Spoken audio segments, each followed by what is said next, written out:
morning, children. So, welcome to part 7 of the chapter Ratio Analysis. And in this chapter, we are going to discuss the main last category of the chapter, ratios.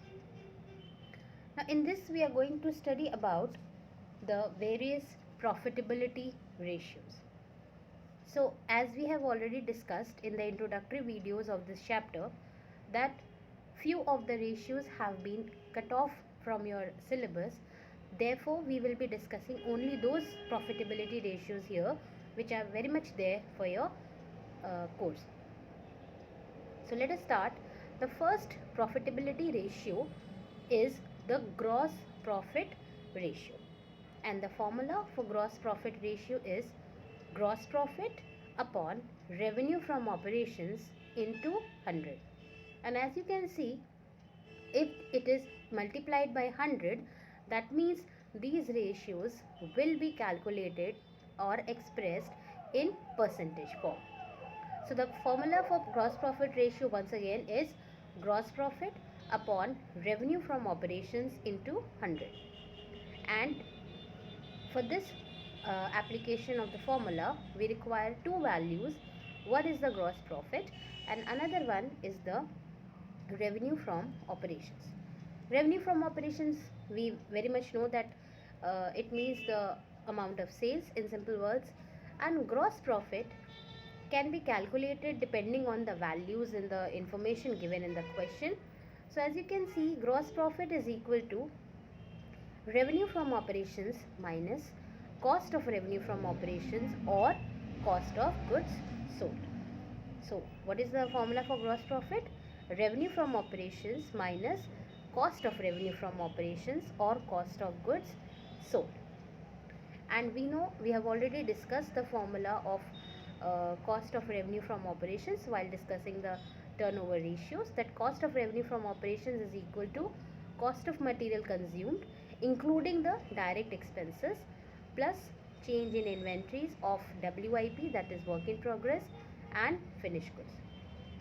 Or the another formula for cost of revenue from operations can be opening inventory plus net purchases plus direct expenses minus closing inventory. So with these formulas, we'll be getting the value of the gross profit, and we'll put the values in the formula and we'll get the gross profit ratio.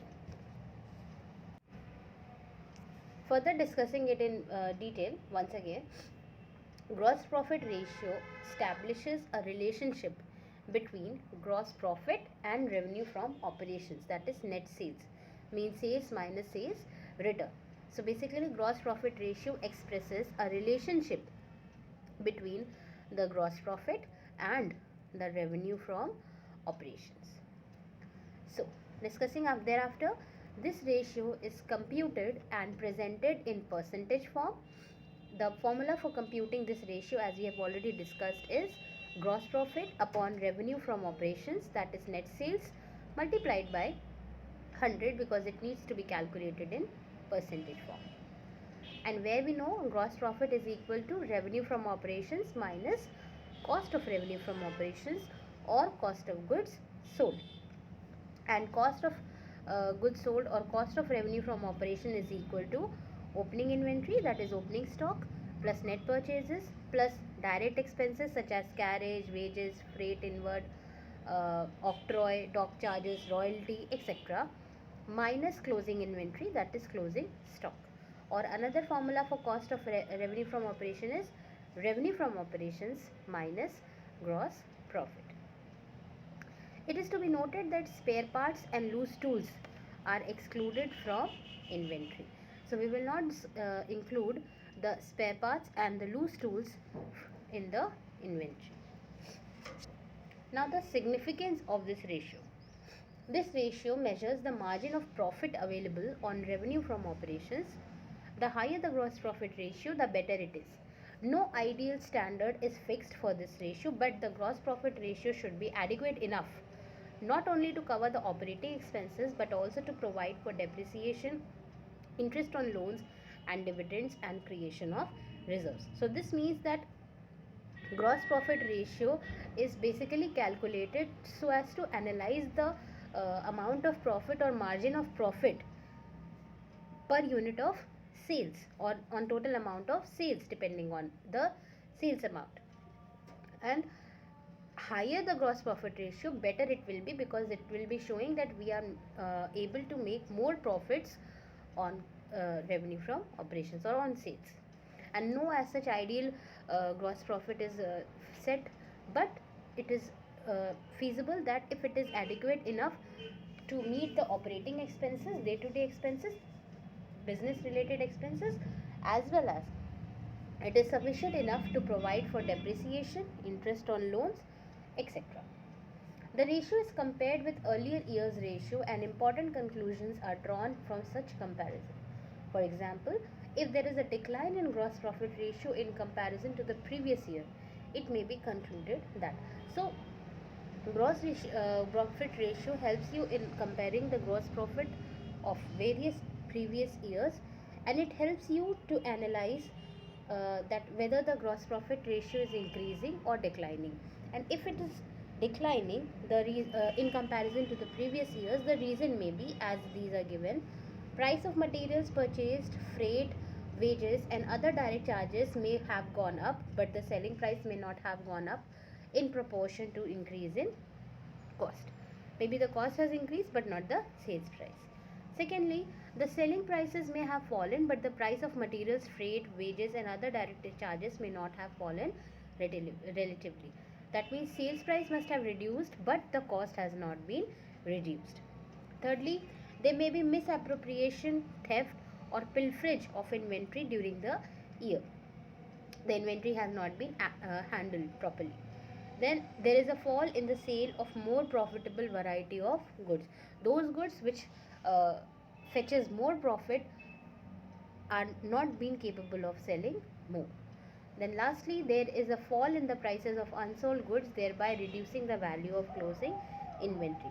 So it may happen that the goods which are lying unsold at the end of the accounting year, the value or the prices of such inventory must have reduced, because of which the uh, closing inventory is showing the lesser amount of value, because of which your gross profit ratio will be affected.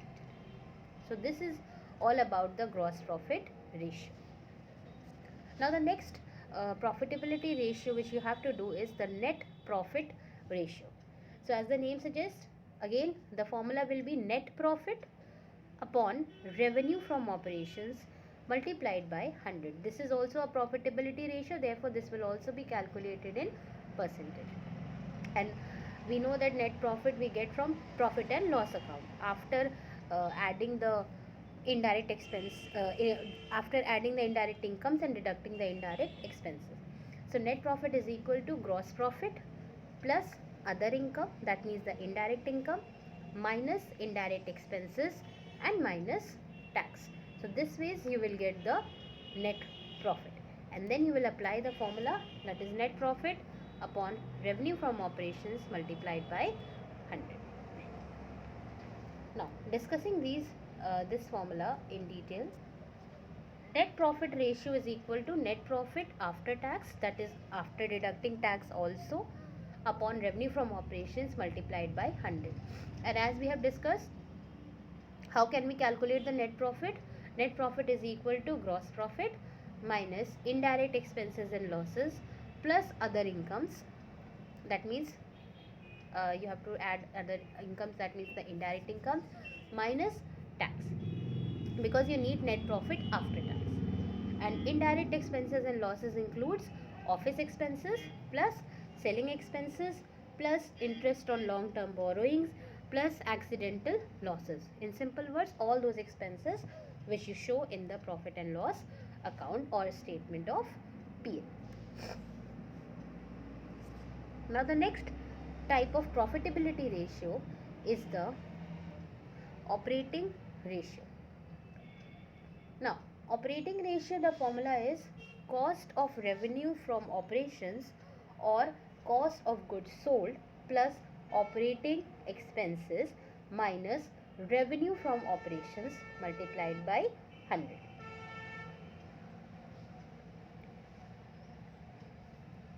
Or the formula can be cost of revenue from operations plus operating expenses minus operating income upon revenue from operations into 100. So whatever cost of goods sold you have got, to that you will add the operating expenses, and if there are any operating income you will deduct that upon revenue from operations multiplied by 100.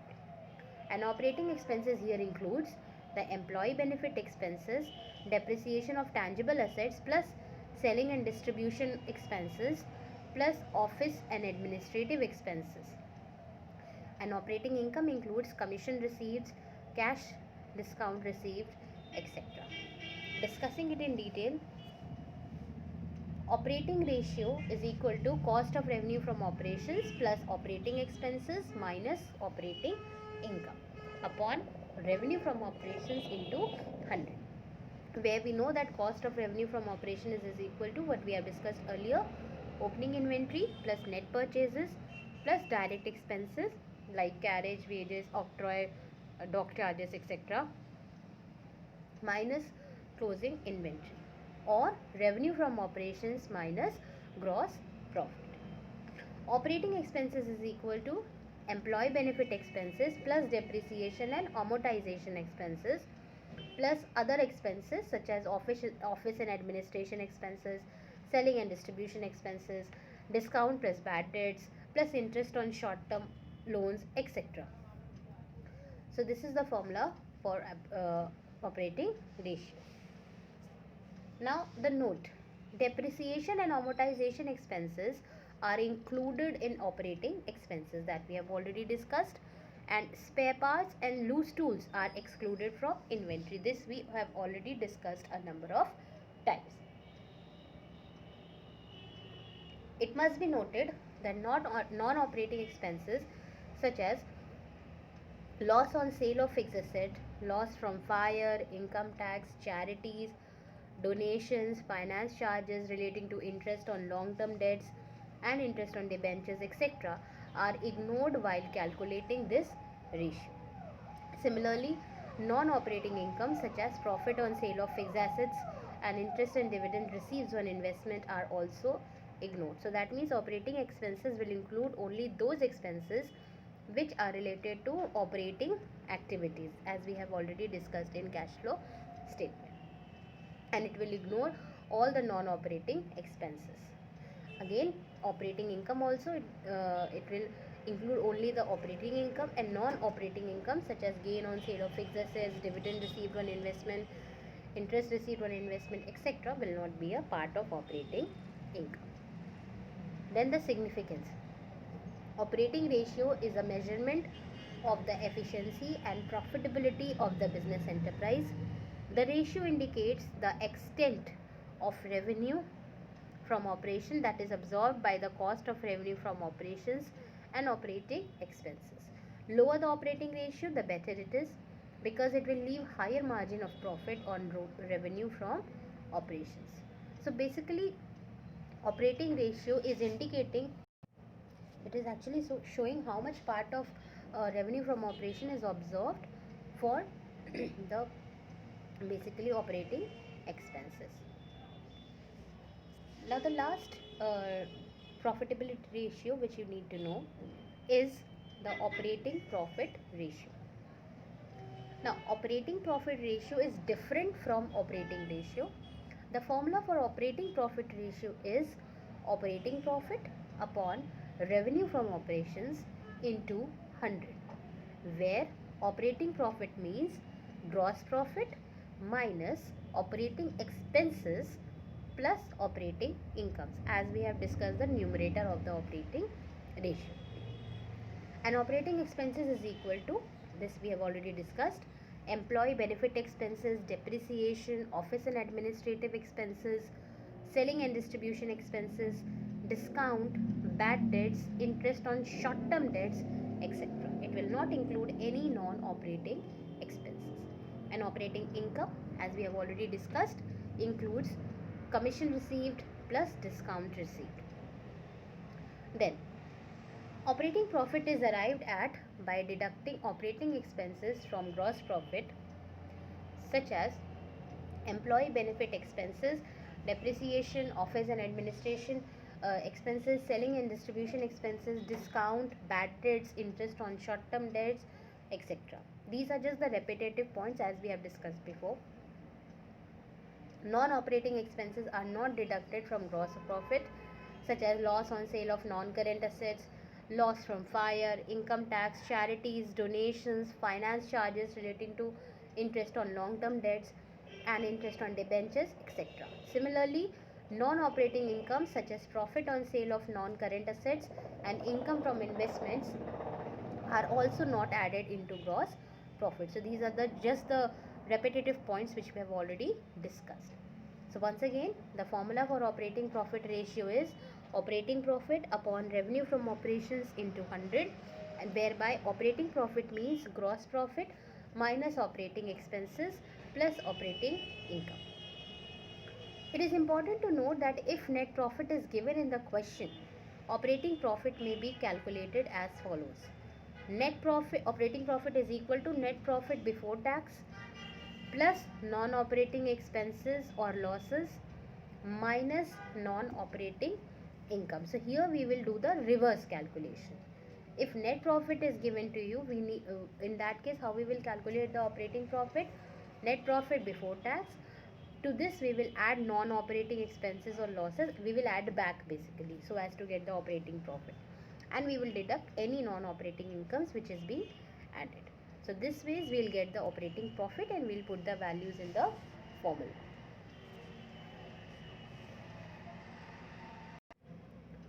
So this is the thing which I was explaining you just now, just the repetition point, that operating profit ratio is equal to operating profit upon revenue from operations into 100, whereby operating profit is equal to gross profit minus operating expenses plus operating incomes,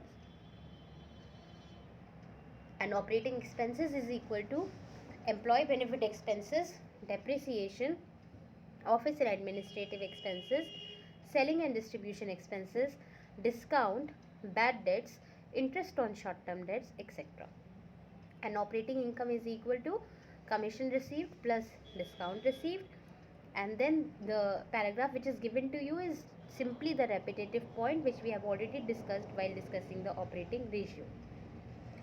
That operating profit is arrived at by deducting operating expenses from gross profit, such as employee benefit expenses, depreciation, office and administration expenses, selling and distribution expenses, discount, bad debts, interest on short term debts, etc.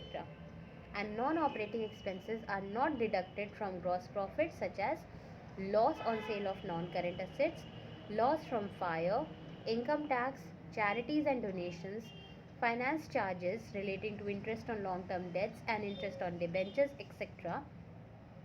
Similarly, non-operating income such as profit on sale of non-current assets and income from investments are also not added in the gross profit. It is important to note that if net profit is given in the question, operating profit may be calculated as follows, as I explained you earlier, that in that case whenever net profit is given we will do the reverse calculation, and then the formula for operating profit will be net profit before tax plus we'll add back any non-operating expenses or losses, and we will deduct any non-operating incomes. Now the significance of this operating profit ratio. This ratio measures the rate of net profit earned on revenue from operations. It helps in determining the overall efficiency of the business operations. An increase in the ratio over the previous year shows improvement in the overall efficiency and profitability of the business. Operating ratio and operating profit ratio are interrelated. Total of both these ratios will be 100. For example, if the operating ratio is 80%, it means that the operating profit ratio is 20%. A rise in operating ratio will lead to a similar amount of decline in the operating profit ratio and vice versa. So in this we have explained, we have learned that operating profit ratio and operating ratio are interrelated, and when we combine them it comes to 100%.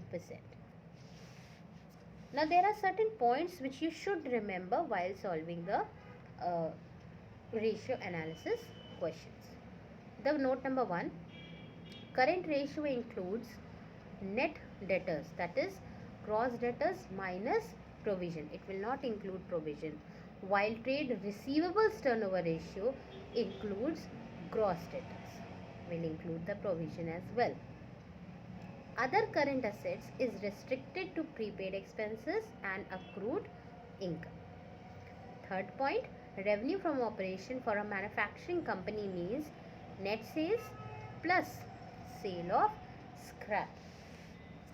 Then fourth point, other income for a manufacturing company means rent received, which is non-operating, commission received, which is operating, interest and dividend received, which is non-operating, profit from sale of fixed assets, which is non-operating, cash discount received, which is operating. Then fifth point, problems on effect of transactions on ratios to be restricted to current ratio, quick ratio and debt equity ratio. That what will be the effect of the transaction. And point number 6, net profit ratio is to be calculated on net profit after tax. That means we have to deduct the net profit after we have to deduct basically the tax amount from the amount of net profit so as to get the amount of net profit after tax. So I hope the profitability ratios discussed in this video is clear to you, children. Now this is the assignment based on this part. You have to answer the following questions in your register. You have to state the formula for the following. Number 1, gross profit ratio. As we have discussed, the formula for gross profit ratio is gross profit upon revenue from operations into 100. B, gross profit. So the formula for gross profit is revenue from operations minus cost of revenue from operations or cost of goods sold. Next is net profit ratio. So net profit ratio is equal to net profit upon revenue from operations into 100. D, you have to write the formula for net profit. So net profit is equal to gross profit plus other income minus indirect expenses minus tax. Then E point, you have to give the formula for operating ratio. So operating ratio is equal to cost of revenue from operations plus operating expenses minus operating income. Then next you have to write the formula for operating expenses. So operating expenses is equal to employee benefit expenses plus depreciation plus amortization expenses plus other expenses, that is office and administration expenses, selling and distribution expenses plus discount plus bad debts plus interest on short-term loans. Then G point, you have to write the formula for operating profit ratio. So operating profit ratio, the formula is net operating profit upon revenue from operations into 100. I point, you have to write the formula for non-operating expenses. So non-operating expenses, basically in this you can write that non-operating expenses includes, here you have to write what does it include. So non-operating expenses includes finance cost, that is interest on borrowings, plus loss on sale of fixed assets, plus amortization of intangible assets, plus writing of capital losses, etc. And lastly you have to give the formula for non-operating incomes. So the formula for non-operating incomes is equal to interest and dividend received on investment plus profit on sale of non-current assets. So I hope the topics discussed in this video is clear to you, children. Just go through the video once again. These profitability ratios are the last kind of ratios, and in the next video we are going to discuss few practical questions on ratios, and thereby we will be ending up this chapter. So go through the video once again, children, revise the parts, learn the formulas, revise the formulas again and again, because then only you can remember it and solve the questions effectively. Thank you children. Take care.